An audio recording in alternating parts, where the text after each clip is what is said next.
For many years, Senegal's selling point has been stability. It's the only country in West Africa to have never suffered a military coup. A tradition of peaceful elections has attracted foreign investment, and Senegal has been held up as an example to its neighbours. Well, proudly presiding over this has been Abdoulaye Wade. He's been in power for 12 years, but now he wants to make it almost 20. He's had the constitution changed so that he can run for a third term, and he's been accused of grooming his son to take over. Well, this is an affront to many in Senegal, and they've made that clear this week on the streets and at the ballot box. There's to be no outright win for Wade. He must now fight a second-round runoff against his former Prime Minister and his protégé, Macky Sall. Through their chosen candidate, the Senegalese Democratic Party and its allies are in the lead and will explore all possible deals with other political forces to find ways to agree on how to increase our electoral base to ensure the right conditions to win. Well, my guests tonight are in the studio Dr. Doudou Sidibé. He heads Abdoulaye Wade's campaign here in France. Also in the studio with us tonight is Amadou Gueye. He's a political strategist and a member of the Senegalese Socialist Party.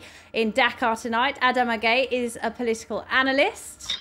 In London, we've got Paul Melly. He's an associate at Chatham House. He's also written a book called Senegal's Elections Towards Dictatorship or Consolidating Democracy, ? And in New York tonight, we've got Dan Babou. He's a Senegalese journalist and a correspondent for Sud Quotidien. He's with us as well. Good evening to you all, and thanks for being with us. I will be getting your views in just a moment. First, though, let's get the very latest on the situation in Dakar, because France 24's Nicolas Germain is there. Now, Nicolas, Wade's camp has now accepted there will be a runoff, but we've still got no official results. When are we likely to see them? Well, the provisional results should come out later this week, on Friday at the latest. Then the different political parties, the different candidates can appeal those results. And finally, the Constitutional Court will announce the official results of this first round of the presidential election sometime next week. Now, there's been a lot of tension and violence in the run-up to this vote, Nicolas. What is the situation like now that the election is in process? Well, actually, after a tense campaign, as you said, when several people were killed these last few days, this last week, it's been very calm. Election day was very calm. That day we saw long queues of people waiting patiently to go and cast their ballots. There's been no violence on election day, no violence since. People are patiently waiting for the official results to come out. Of course, we already have the first estimates which are showing that there probably will be a second round between Abdoulaye Wade and, as you said, his former protégé, Macky Sall, who was also his former prime minister. All right, Nicolas Germain in Dakar, many thanks indeed for joining us, our correspondent there. If I could start with you, Dr. Sidibé, heading Abdoulaye Wade's campaign here in France. You've just been telling me that you've worked for Abdoulaye Wade for a long time. Not so long ago, he told France 24 that he had no adversaries in Senegal. He said he had no rivals, and now we're seeing him having to fight a second round. Do you think he was unprepared and, dare I say it, a little arrogant in that? No, it is not kind of arrogant or not, you know. If you go to election, it is just you do some statement, psychological statement to say that I have no adversary, but no one never knows what happened in the ballot box. You know. Do you think he was unprepared for what's happening now, though? No, he's not unprepared. You know, what happened is today it is a surprise. We did not think that on account of everything he did. He will be maybe on a second round, you know, because the tendencies were saying that we are waiting for confirmation, but we did not think that we will go to second round. You know, it is a surprise. These elections are very bizarre. No one understands. Very unpredictable. All right, Amadou Gueye, Senegal does have a tradition, doesn't it, of peaceful elections, of peaceful transfers of power. Are you worried about what's happening now? Are you worried about what might happen in the second round? No, I'm not worried, because what happens this Sunday demonstrated that Senegal, we always come and surprise ourselves and the world in the way we make things go. So I'm not worried, because what has now the full scope of what the people of Senegal are capable of. I'm sorry for the deaths. It was not necessary to go there. But he let the police do this, and he did nothing to stop it. And we still mourn those 15 people who are gone now, and we will do something for them in the coming days. Whoever the president will be, we will do something for them. Are you supporting Macky Sall now going into the second round? At my personal level, I'll vote for him because I want Abdoulaye Wade to go. I don't know the official position of my party because we don't have the full results yet. So Ousmane Tanor Dieng will do a declaration and set things straight. And I think he'll vote for the change of the change. All right, let's go to Dan Babou. He's a Senegalese journalist, but he's joining us tonight from New York. Let's talk about Abdoulaye Wade. He's been in power for 12 years, as I say, and during that time, the economy's grown by 4% year on year. There's been a lot of investment in the country. He's done well in strengthening links with China, with Arab countries. Why do you think his popularity has sunk so quickly?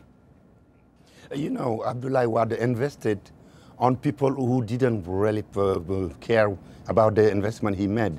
They talk a lot about the infrastructure that he made, but most of it is in the west of Dakar. And you realize Abdoulaye Wade lost in the west of Dakar, including in the office that he was in the booth where he voted.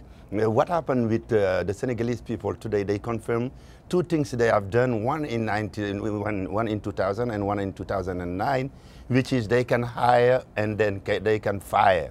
And when they call the candidates to job interviews, only Macky Sall went to the interview. Everybody else left their numbers and say, call me when you need me.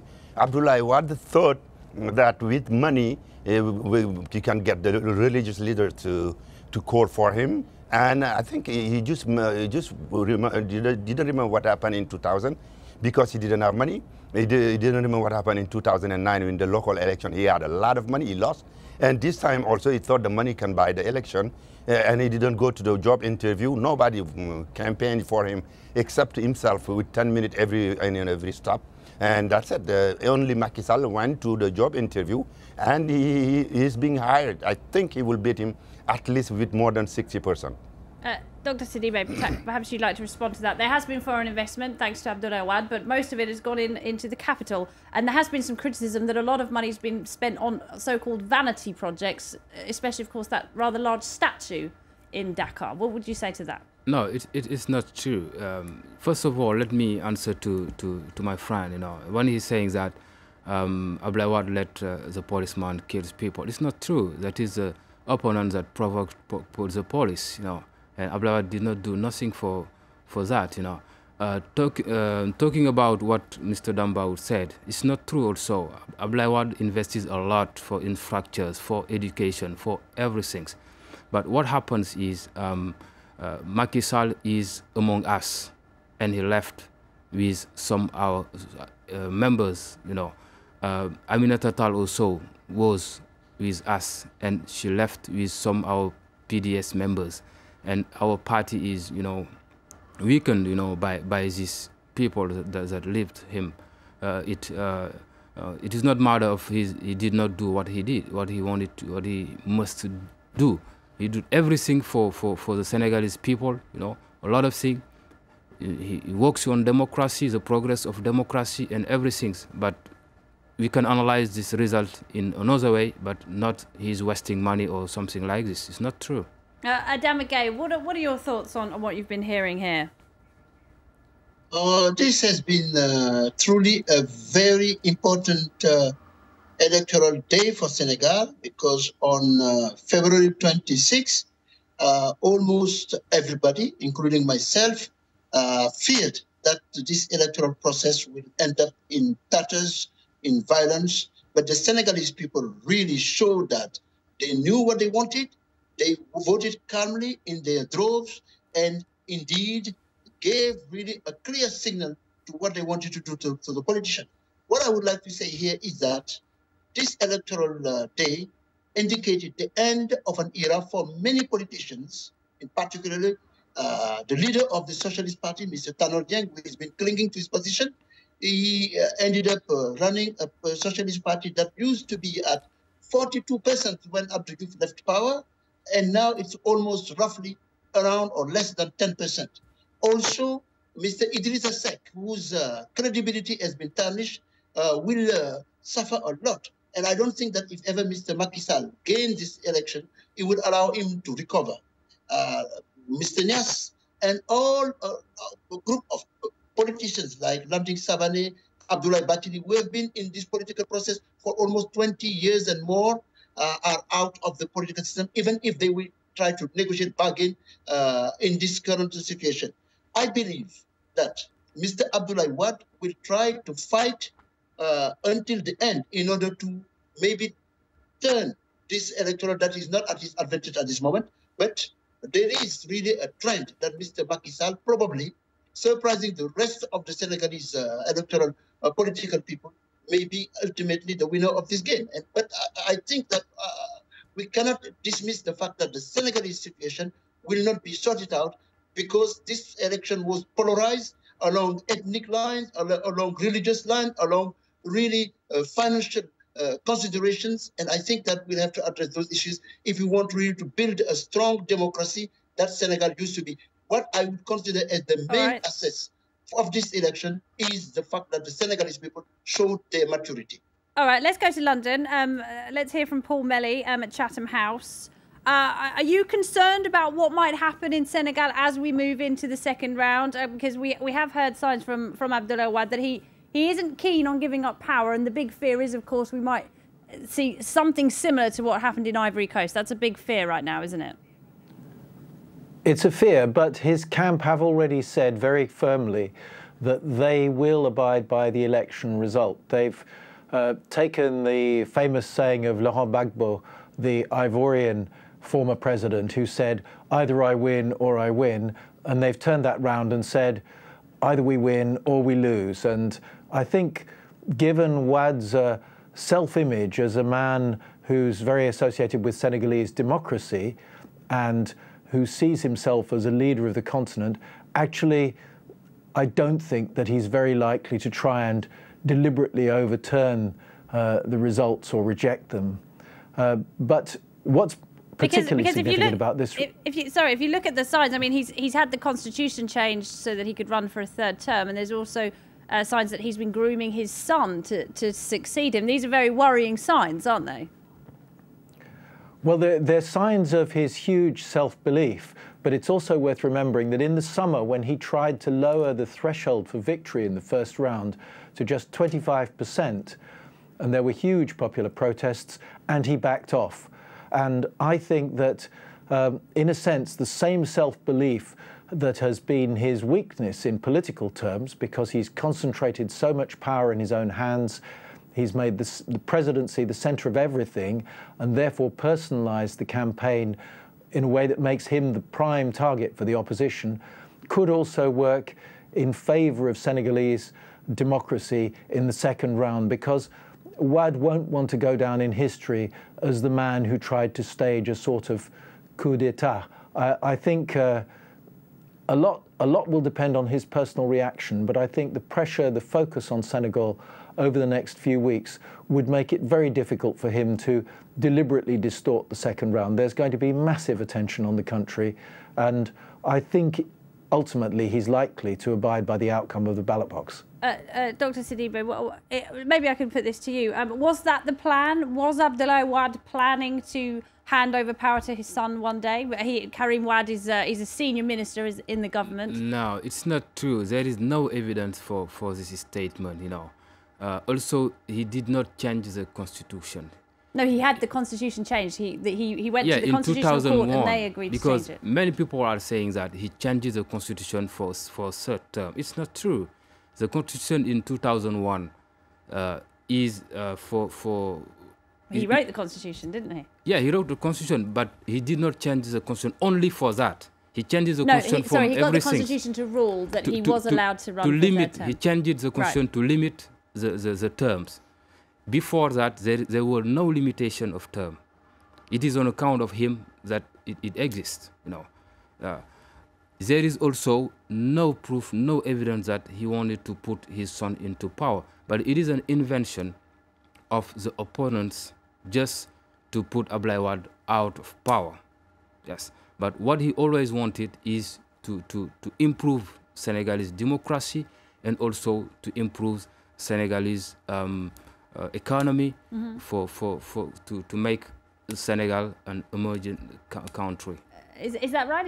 Is this something that's been fabricated by the opposition, that he was planning to hand power to his son?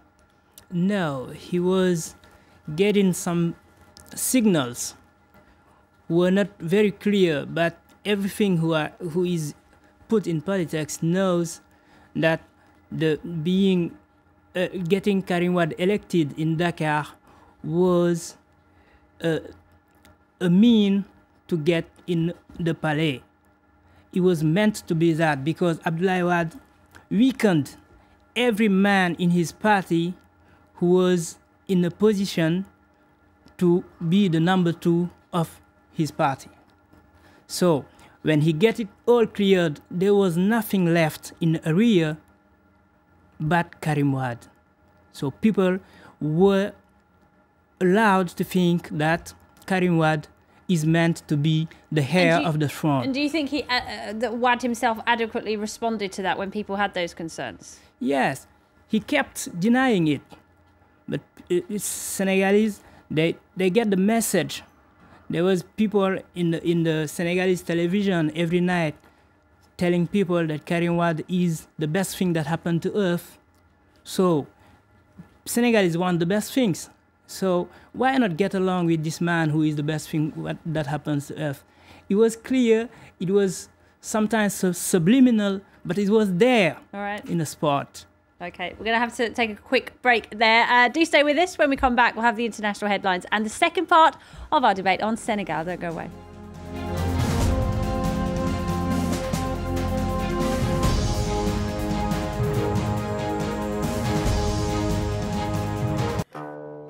Each revolution has its own music.